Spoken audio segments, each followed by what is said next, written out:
नमस्कार मित्रो, name to fame या चॅनलमध्ये मी तुम्हा सर्वांचे मनापासून स्वागत करतो. आज आपल्याला गेस्ट म्हणून लाभलेले आहेत नमिता पाटील मॅडम. ह्या बालगंधर्व युवा लावणी सम्राज्ञी पुरस्कार 2026च्या मानकरी आहेत. त्याचबरोबर आदर्श लावणी खूप मोठ्या न्यूज चॅनलने यांना तो पण देखील पुरस्कार बहाल केलेला आहे व असे असंख्य पुरस्कार त्यांच्या नावावरती आहेत. त्यांनी त्यांच्या कार्याचे 10 वर्षे लावणी या कलेला त्यांनी दिलेलं आहे आणि आज आपण अशा गोष्टीवरती चर्चा करणार आहोत, अशा बाबींवर चर्चा करणार आहोत की या अगोदर तुम्ही कदाचित ते ऐकलेलं पण नसेल. लावणी, DJ शो, भरपूर अशा असंख्य गोष्टी की एक्झॅक्टली काय आहे आणि काय नाही आहे या सर्व गोष्टींचा आज आपण चर्चा करणार आहोत. आज आपल्यासोबत आहेत मॅडम. मॅडम नमस्कार, तुम्ही आलात. नमस्कार. पहिलाच माझा तुम्हाला एक बोलणं आहे, प्रश्न आहे की तुमचं नाव आहे नमिता पाटील. पाटील ओरिजिनल का कसं? हा प्रश्न चुकीचा आहे. मुळात मी ओरिजिनल पाटील आहे. मी माझा जन्म दाखलाही दाखवू शकते, तुम्हाला व्हॉट्सअपवर सेंड करेल. कारण मी पाटील आहे आधीपासून, आत्ताही आहे, पुढेही राहील. त्यामुळे मला कुठल्याही अशी वेगळी काही पाटील लावायची गरज नाही लागली कधी. आणि मुळात जे आत्ता ट्रेंड आहे, पुणेकर असतील, मुंबईकर असतील, त्याचा आधी इतिहास होता की प्रत्येक मुलीच्या नावाच्या मागे तिच्या गावाचं नाव लावून तिला ओळखलं जायचं. पहिला काही सोशल मीडिया नव्हतं, पण गावाचं नाव लावल्यामुळे अरे ही लावण्यवती ह्या गावची आहे, मग त्या गावाचं नाव मोठं व्हायचं की अरे ही ह्या गावची आहे. म्हणून तो ट्रेंड होता आधी की जळगावकर असेल, नगरकर असेल, पुणेकर असेल हे लावलं जायचं. पण आता तो जरा वेगळा ट्रेंड झाला. जर आडनाव तुमचं पाटील नसलं असतं तर तुम्ही लावलं असतं का? गरजच नाही आहे. मी इंडस्ट्रीमध्ये यायच्या आधीच विचार केलेला, कारण की खूप जणं असतात, असं नाही आहे की लावणी इंडस्ट्री आहे, फिल्म इंडस्ट्रीमध्ये पण बरेच जण नाव चेंज करतात स्वतःचं नाव. सो मी विचार केलेला की मला देवाने जन्म दिला ह्या नावाने, तर मला ह्याच नावाने हेच नाव मला मोठं करायचं आहे, मला दुसरं नाव लावायची गरज नाही. अगदी बरोबर. ह्या इंडस्ट्रीमध्ये अर्थातच लावणीमध्ये येण्याचा प्रवास कसा होता? मी 10वीची एक्झाम संपली, तर आवड म्हणून मी ह्या क्षेत्रात आली. पण मी कुठल्याही पैशांसाठी म्हणून ह्या क्षेत्रात आलेली नाही आहे. मी आवड म्हणून आली आणि ती आवड जपायची म्हणून मी लावणी करते आणि मग ते माझं प्रोफेशन झालं. सो पैशांसाठी म्हणून इंडस्ट्रीमध्ये येणं आणि आवड म्हणून इंडस्ट्रीमध्ये येणं ह्याच्यात खूप फरक आहे. बरोबर. काही जणी, प्रत्येकाची घरची परिस्थिती वेगळी असते, माझीही होती, पण मी आवड म्हणून इंडस्ट्रीमध्ये आली आणि मग ते प्रोफेशन झालं. त्यामुळे मी लावणीला जपते आणि त्याच्यावर माझं पहिलं प्रेम आहे. लावणी हे माझं पहिलं प्रेम आहे. त्याच्यामुळे मी त्याला तडा जाईल असलं काही माझ्याकडे होणारच नाही, तो विचारच येत नाही. त्यामुळे ते पहिलं प्रेम आहे माझं. संपूर्ण महाराष्ट्रभर तुम्ही कार्यक्रम करता, विविध प्रकारे असतात कार्यक्रम. ह्या कार्यक्रमामध्ये आलेला एखादा अनुभव तुम्हाला? अनुभव तर खूप येतात की काही वेळेस आयोजक खूप चांगले असतात, काही वेळेस आयोजक थोडेसे त्रासदायक असतात, किंवा मुलांनी जरी त्रास दिला तरी ते त्यांच्यावर ॲक्शन घेत नाही, किंवा आयोजकच सांगतात की अरे तुम्ही हे गाणं करा आणि हे गाणं नाही झालं तर असं असं होईल. सो आम्ही त्या गोष्टींना घाबरत नाही, कारण की मी आणि माझी टीम खूप चांगलं काम करतो आणि चांगलं काम करून आम्ही या टीमने खूप जास्त नाव कमवलेलं आहे. आणि मी सुद्धा या टीमने मला दिलं आहे आणि प्रेक्षकाने दिलं आहे. सो आयोजक मला आजपर्यंत खूप चांगले मिळालेत, टचवूड, की मला असं कधी नाही झालं की नमिता पाटीलने हेच केलं पाहिजे किंवा साडीचा पदर काढून नाचलं पाहिजे, असलं काही आमच्याकडे होत नाही आणि कधी डिमांड येतच नाही. आणि मुळात मी ह्या गोष्टीवर बिलीव्ह करते की मी जे देईल प्रेक्षकांना ते प्रेक्षक ॲक्सेप्ट करतात. ते मला सांगत नाहीत की तू हे कर किंवा ते कर, त्यांना गरजच लागत नाही.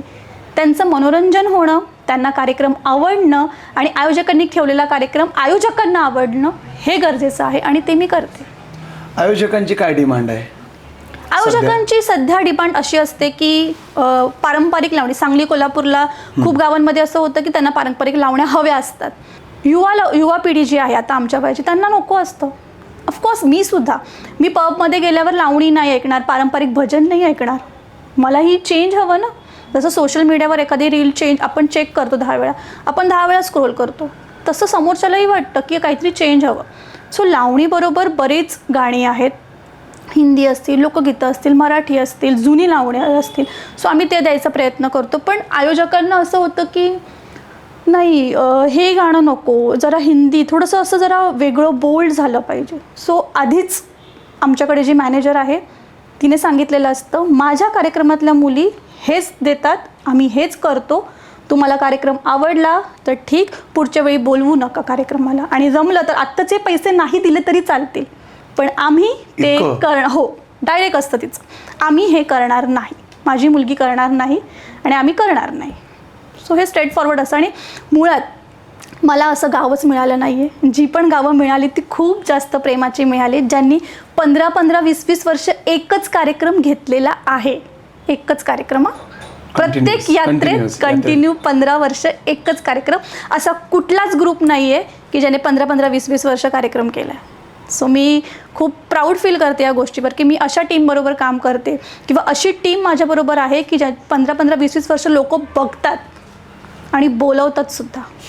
कुठंतरी असं वाटत नाही का की आपण जर ट्रेंड नाही बदलला म्हणून आपण थोडे फेमस कमी राहिलो, असं तुमच्या मनात कधी आलं नाही असं अशी गोष्ट? ट्रेंड, येस, ट्रेंड खूप महत्त्वाचा शब्द झाला आत्तासाठी. येस. आणि मला असं वाटतं की ट्रेंड बरोबर चालणं गरजेचं आहे. बरोबर.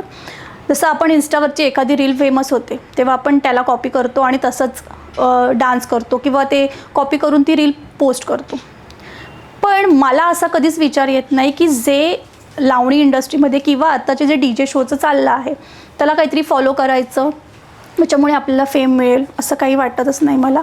कारण की मला असं वाटतं की ज्या गोष्टीवर माझं प्रेम आहे ना, ती गोष्ट मी स्टेजवर गेल्यावर मला खूप छान प्रेझेंट करायची आहे, जी लोकांना इथे लागली पाहिजे. लोकांना ती गोष्ट आवडून ते उत्तेजित झाले पाहिजे म्हणून नाही करायची आहे, त्यांना इथे लागली पाहिजे, इथे लागली पाहिजे. आणि घरी गेल्यानंतर ना त्याने डोळे बंद करून पण त्याला मी आठवली पाहिजे, त्याला माझे कमरेचं किंवा माझे चेस्टचा भाग दिसला नाही पाहिजे.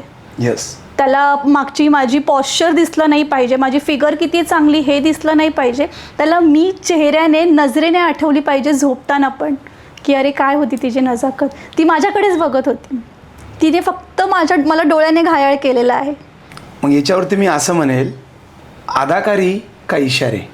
अदाकारी. मी अदाकारीला फॉलो करते, इशाऱ्यांना फॉलो करायची गरजच लागत नाही. की त्याच्याकडे टचवूड की मला देवाने दिलं आहे, म्हणजे मी खूप ब्लेस्ड आहे. कलाकार हा खूप ब्लेस असतो आणि देव अशा खूप कमी लोकांना कला देतो, त्यापैकी मी एक आहे की देवाने मला इतकी छान कला दिली आहे. त्यासाठी मला खूप छान दिसायची गरज नाही आहे, मला मेकअप करायची पण गरज नाही आहे, मी माझ्या कलेतनं पण प्रेक्षकांना घायाळ करू शकते. सो ऑफकोर्स अदाकारी. कलाकार होणं कठीण का महिला कलाकार होणं कठीण? कलाकार होणं कठीण. महिला कलाकार काय असतं? महिला कलाकार ते असतात की ज्यांना ट्रॅव्हल करताना खूप इश्यू येतो.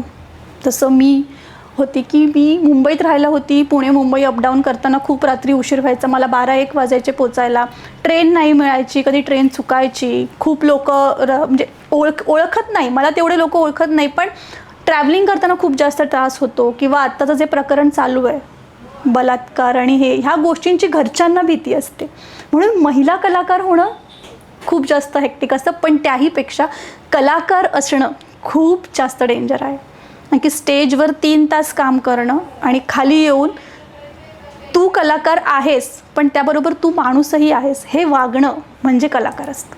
अगदी बरोबर.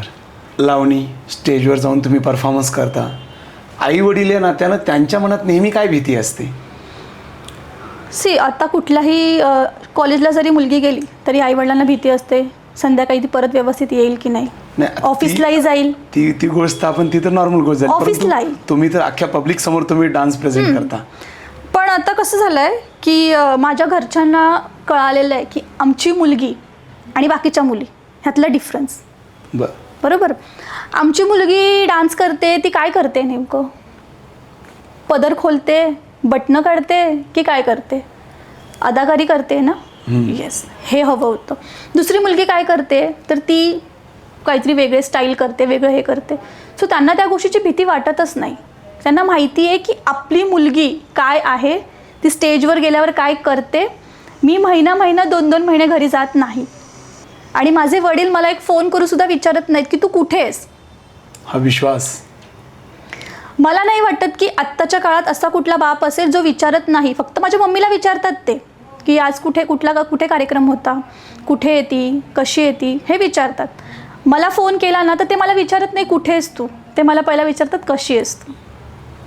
आणि ते कधीच माझ्यावर अविश्वास दाखवत नाही. आणि मी इंडस्ट्रीमध्ये यायचं मुख्य कारण म्हणजे माझे पप्पा. अच्छा, म्हणजे ह्या लावणीला पण वारसा आहे तुमच्या घरात? नाही, सगळ्यात माझ्या घरात कोणी नाही आहे कलाकार. माझ्या घरात सगळे एज्युकेटेड आहेत, सगळे बिझनेस जॉब करतात, चांगल्या इंजिनियर आहेत, काही डॉक्टर्स आहेत, काही टीचर आहे, काही पोलिसात आहेत. पण मी एकटीच अशी आहे की मी कलाकार आहे. आणि सगळ्यात पहिला माझ्या वडिलांनीच मला सांगितलं, तुला जे हवं आहे ना ते तू कर, मी तुझ्या मागे आहे. आणि असा कुठलाच बाप म्हणणार नाही, कारण त्यांना माझ्या पैशांची गरज नव्हती.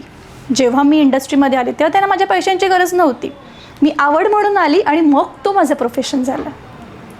नंतर पॅशन बनवलं पूर्णपणे. येस. लावणीचं जे स्वरूप जे चेंज झाले तर त्याला सोशल मीडिया जबाबदार आहे असं वाटतं का? नाही,